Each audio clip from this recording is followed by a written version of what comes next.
পৃথিবীতে বেশ কিছু ধর্মীয় স্থান রয়েছে যাদের কেন্দ্র করে রয়েছে অনেক গল্পগাথা, অনেক কাহিনী, অনেক কিংবদন্তি, অলৌকিক ঘটনা।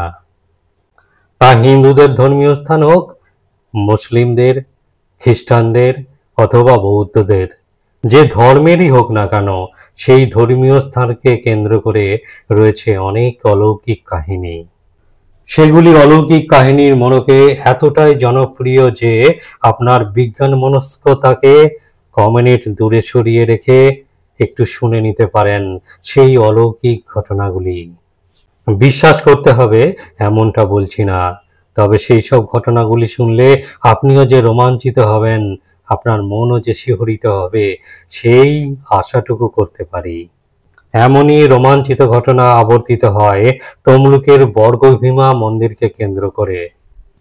৫১ পীঠের অন্যতম শক্তিপীঠ এই বর্গভীমা মন্দির। এক সময় এখানে মৃত প্রাণ জীবন্ত হয়ে উঠত এখানকার পুষ্করিণীর জলের ছোঁয়ায়। যেখানে প্রবল হিন্দু বিদ্বেষী মন্দির ধ্বংসকারী কালা পাহাড়ও থমকে দাঁড়িয়েছিল মায়ের অদ্ভুত দর্শনে। কি অদ্ভুত না? তাহলে গল্পটা শুনুন। গল্পের সূচনা বহু প্রাচীন যুগ থেকে, একেবারে মহাভারতের সময় থেকেই। তমলুক, যার প্রাচীন নাম তাম্রলিপ্ত, এই তাম্রলিপ্ত মহাভারতের সময় থেকেই বন্দর নগরী হিসেবে পরিচিত। তাম্রলিপ্তের সিংহাসনে তখন ময়ূরবংশীয় রাজা তাম্রধ্বজ। রাজা তাম্রধ্বজ ছিলেন রাজা ময়ূরধ্বজের পুত্র। স্থানীয় কিংবদন্তি অনুসারে তাম্রলিপ্তের নামকরণ রাজা তাম্রধ্বজের নাম থেকে এসেছে। তিনি এই অঞ্চলে তামার প্রাচুর্য এনেছিলেন। তাম্রধ্বজ কথার অর্থ হলো তামার ধ্বজা বা তামার পতাকা। রাজা তাম্রধ্বজ অত্যন্ত বলশালী ব্যক্তি ছিলেন। এখানে তাম্রধ্বজের বীরত্বের কথা না বললে ভিডিওটি অসম্পূর্ণ থেকে যাবে, তাই সেই প্রসঙ্গে একটু বলি। পাণ্ডবরা তখন অশ্বমেধ যজ্ঞ করছেন। সেই সময় তাম্রধ্বজ এতই শক্তিশালী এবং বলবীর ছিলেন যে পাণ্ডবদের অশ্বমেধের যজ্ঞের ঘোড়া তিনি আটকে ছিলেন। ফলে অর্জুন, ভীম, সাত্যকীর সঙ্গে তাম্রধ্বজের যুদ্ধ বাধে। কথিত আছে এই যুদ্ধে অর্জুন, ভীম, সাত্যকী সবাই পর্যুদস্ত হয়েছিল। অবশেষে শ্রীকৃষ্ণের মধ্যস্থতায় তাম্রধ্বজের সঙ্গে পাণ্ডবদের বিরোধ মীমাংসিত হয়। তাম্রধ্বজ ছিলেন শ্রীকৃষ্ণের পরম ভক্ত। কিংবদন্তি অনুসারে বর্গভীমার মন্দিরের সূচনা সেই মহাভারতের রাজা তাম্রধ্বজের সময় থেকেই। প্রবল প্রভাবশালী বীর এই তাম্রধ্বজ শোল মাছ খেতে ভালোবাসতেন। প্রতিদিন এক জেলেনি নিয়ম করে জ্যান্ত শোল মাছ এনে দিয়ে যেতেন তার প্রাসাদে। শর্ত ছিল শোল মাছ যেন জ্যান্তই থাকে, তা না হলে তার কপালে জুটবে শাস্তি। জেলেনি সেই শোল মাছ আনত বন জঙ্গল খানা খন্দ পেরিয়ে বহু দূরের কোনো এক গ্রাম থেকে। একদিন ছিল চরম গ্রীষ্ম। জেলেনি যথারীতি শোল মাছ নিয়ে চলেছিলেন রাজার উদ্দেশ্যে। পথে যেতে যেতে তিনি দেখলেন শোল মাছটি মারা গেছে। শর্ত ছিল শোল মাছ জ্যান্তই দিতে হবে রাজাকে, কিন্তু এই মরা শোল মাছ নিয়ে জেলেনি কিভাবে রাজ দরবারে যাবেন, এই নিয়ে তিনি খুব চিন্তায় পড়লেন।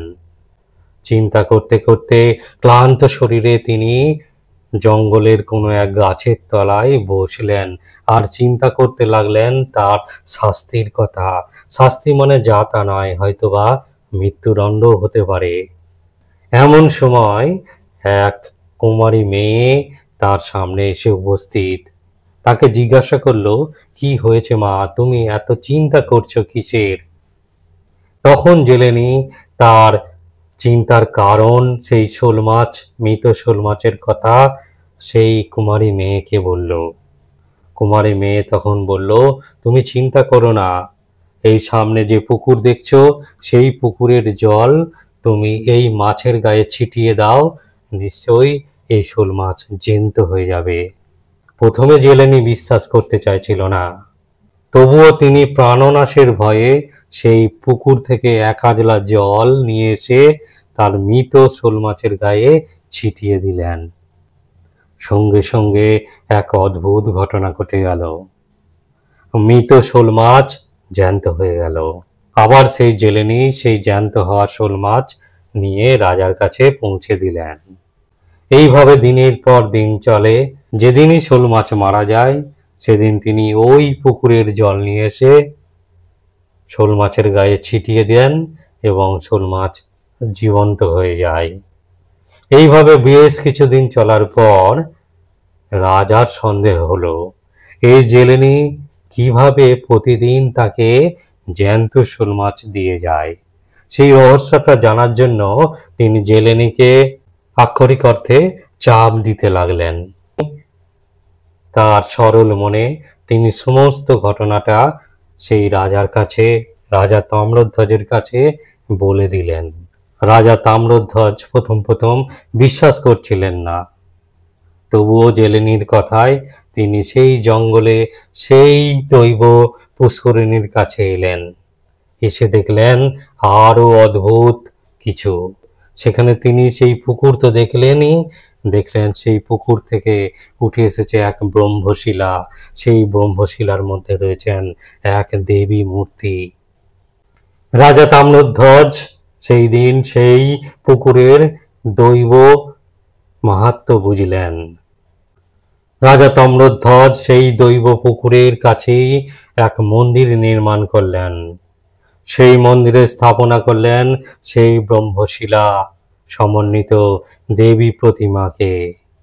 সেই দেবী আজ বর্গভীমা নামে পরিচিতা।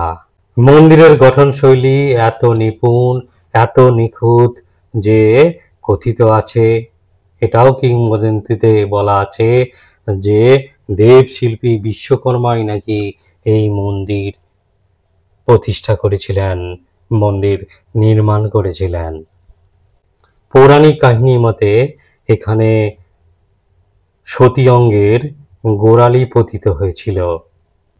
দেবী বর্গভীমা চতুর্ভুজা, শায়িত শিবের উপর দণ্ডায়মানা, দক্ষিণ হস্তের দুটির উপরের দিকে খড়গ এবং নিচের দিকে ত্রিশূল, বাম হস্ত দুটির উপরে খপ্পর এবং নিচে নরমুণ্ড।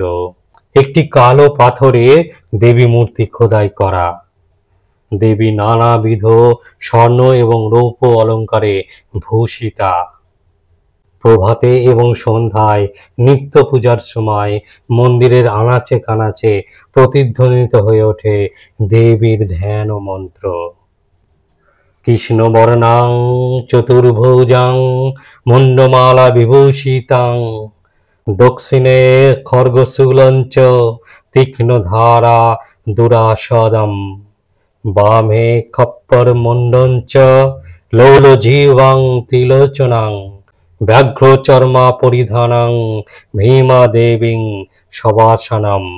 51 পীঠের অন্যতম সতীপীঠ এই তমলুকের বর্গভীমার মন্দির। এই মন্দিরকে কেন্দ্র করে রয়েছে অনেক অলৌকিক ঘটনা, তার মধ্যে একটি আজকে বললাম। আমার এই চ্যানেলে বিভিন্ন ধরনের দেবদেবী সম্পর্কিত, কিংবদন্তি সম্পর্কিত, অলৌকিক ঘটনা সম্পর্কিত ভিডিও দেয়া থাকে। ভিডিওগুলি ভালো লাগলে সঙ্গে থাকবেন। ধন্যবাদ।